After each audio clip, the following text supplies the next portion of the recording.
Have you ever found yourself in an argument or watching one and just thinking, why are they acting like this?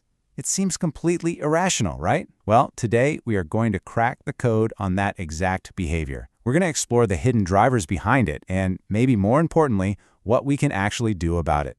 This question, it really gets to the heart of the matter, and trust me, it is not a hypothetical. This kind of thing happens in legal battles and messy breakups all the time. The cost of the fight, in dollars, in stress, in time, is so much greater than the value of whatever they're fighting over. It makes absolutely zero logical sense. So, what is really going on here? And here it is, our first huge clue. The fight is almost never about what we think it's about. That used appliance, that work deadline, that's just the battlefield. The real war is being fought over something much, much deeper, something primal. It's about a perceived threat to their very survival. Okay, so let's start by looking at this person a little differently, whether they're a client, a coworker, or even a family member.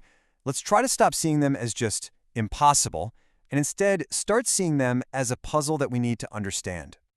You know, this is such a common trap we all fall into.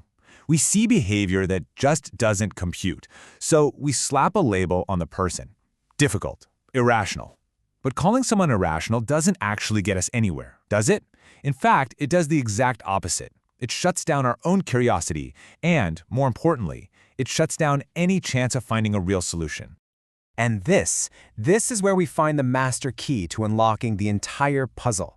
The problem we're up against isn't really about character or personality. At its core, it's a problem of biology. This one idea explains everything. It explains why our usual strategies, logic, facts, well-reasoned arguments, almost always backfire in these situations. We're trying to reason with someone who, in that moment, literally doesn't have full access to the logical part of their brain. It's like trying to run complex software on a computer that's actively overheating and about to crash. It just won't work. So this biological state has a name. It's called dysregulation. The person isn't choosing to be difficult. Their nervous system has been hijacked. Their brain is screaming panic signals, telling them the house is on fire. And think about it. If you genuinely believed you were running from a burning building, you're not going to stop to calmly debate the exit strategy. You are just trying to survive. So if someone's house is on fire, how can we possibly predict what they'll do next? Well, it turns out there's this fascinating framework called the waltz of pain, and it describes two highly predictable patterns of behavior, two different dances that people do when they feel threatened, and you're about to see just how predictable they really are.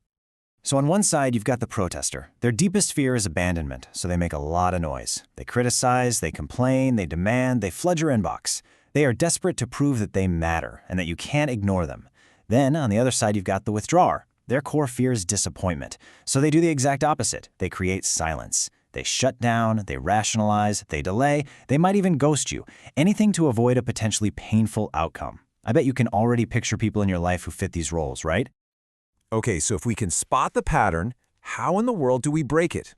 The answer is, well, it's profoundly counterintuitive.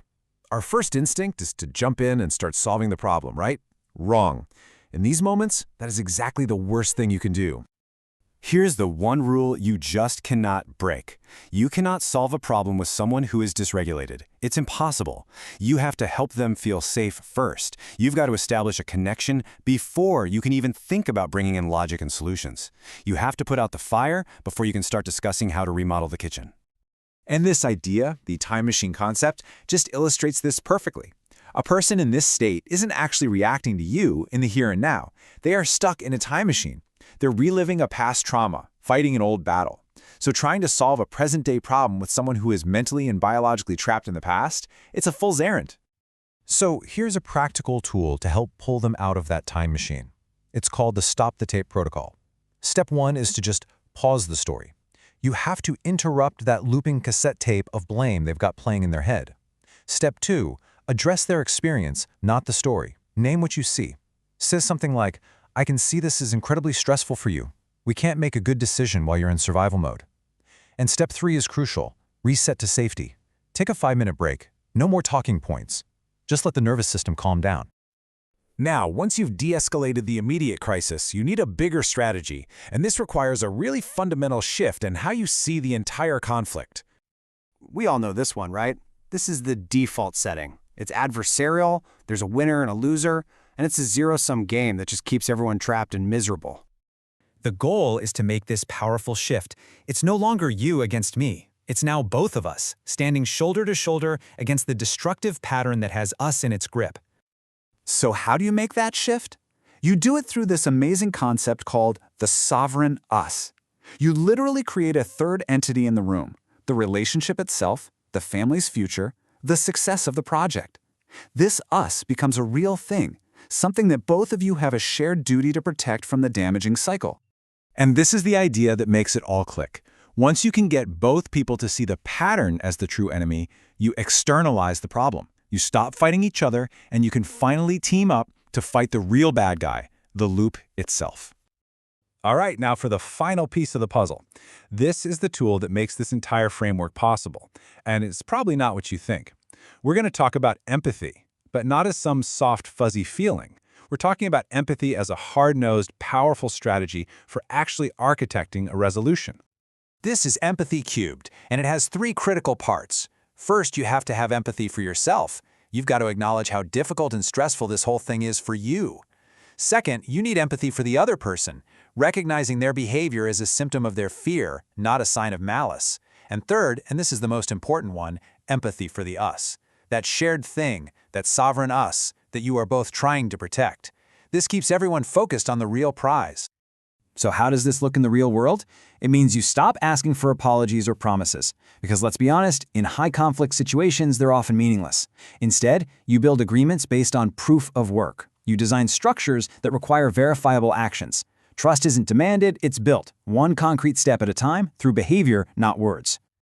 This quote just sums up the whole philosophy perfectly. In this context, safety, respect, trust, these aren't just feelings you hope for, they are the direct result of consistent, observable actions that prove a real commitment to that sovereign us. And that leaves us with a final, really provocative thought.